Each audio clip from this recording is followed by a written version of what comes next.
These are the things that I like to think about when I'm just going out to make images, especially for fun. And it yields better image sets and I think a more cohesive story.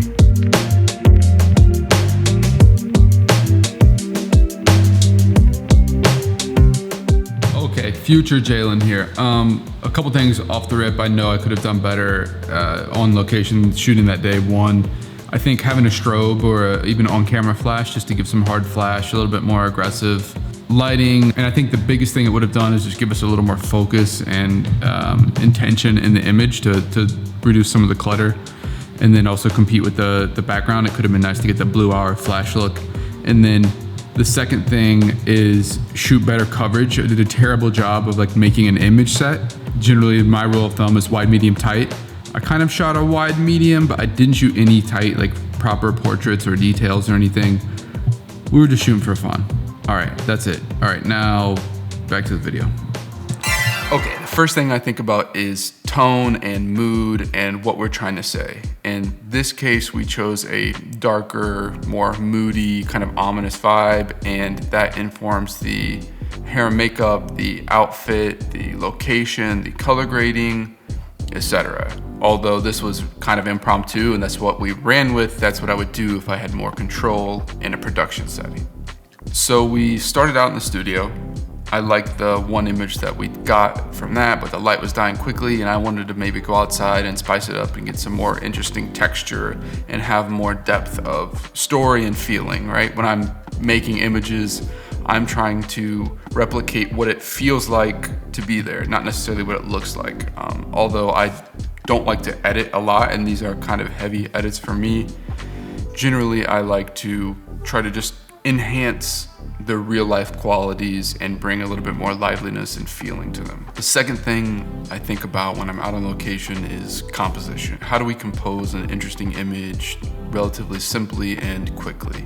Something I like to use a lot is reframing. So finding objects or frames to reframe the subject to give it a little bit of focus and feel like it's maybe more intentional.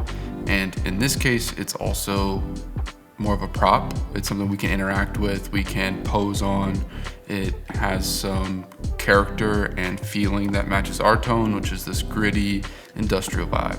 So we found what I'm calling an exit carousel. I'm not sure what they're actually called. Just please let me know if it's completely wrong, but that's okay, I don't really care.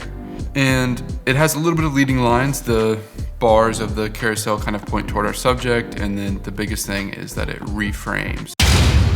So one of the things that you often run into when you're just shooting on location with given light is mixed color temperatures, and that generally leads to poor skin tones.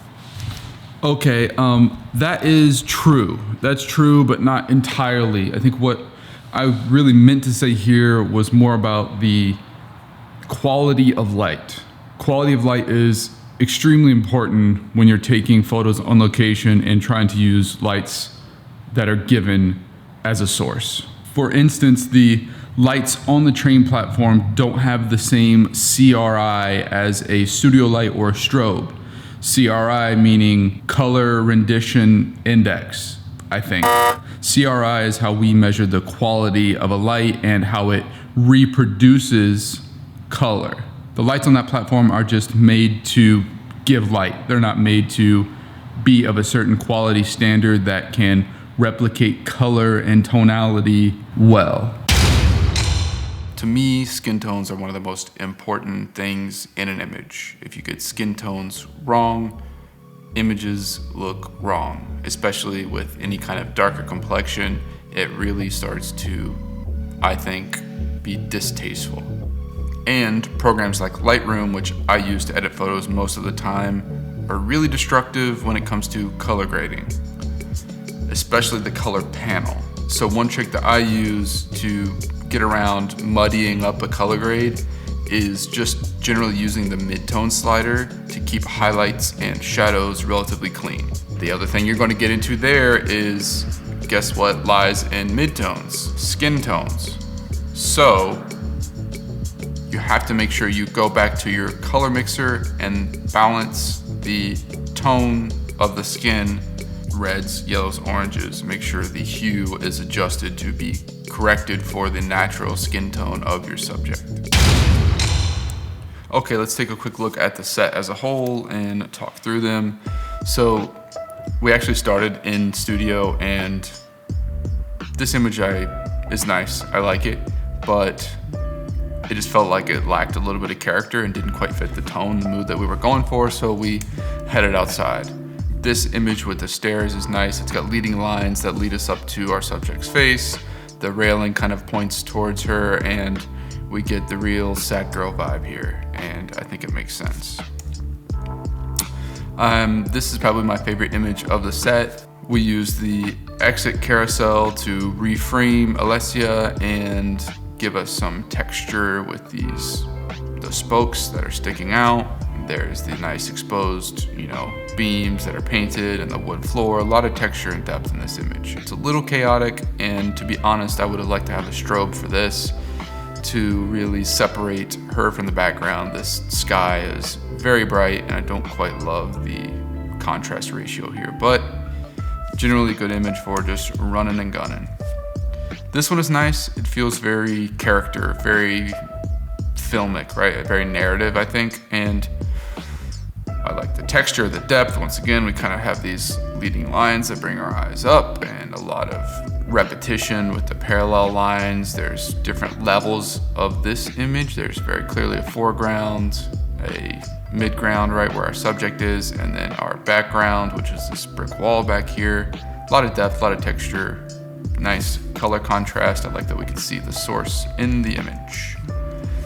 And last but not least, this image, which I think is very strong, is just a silhouetted, deadpan supervillain pose. This image is a good example of why you want to shoot at a lower ISO, especially in lower light. Oftentimes when you get in low light, people want to jack up the ISO, but that's shifting your gamma curve up towards your highlights, which is going to preserve and give you more information in your highlights. That's why a lot of digital cinema cameras have high base ISOs when you're shooting in like a log profile. Although I did shoot this image at 1000 ISO, which is kind of high, to be honest. This is what it looked like before, which is very underexposed. We can't even barely make out the subject. And then after the edit, we were able to pull out a lot of those shadows and see our subject just enough to, I think, make it nice. It's a little ominous, it's a little bit mysterious, but I really like this image. Compositionally, it's clean, it's got a lot of depth and texture, it's kind of industrial, and I like the backlight. I like to upstage key. This is more of a backlight, but I like to upstage key. So this, for me, is a winner. If you like this video and you want to see more, if it was helpful at all, if you have questions, let me know below in the comments. Please like and subscribe. This is just to share what I think about when I'm taking an image. There's a million ways to do it.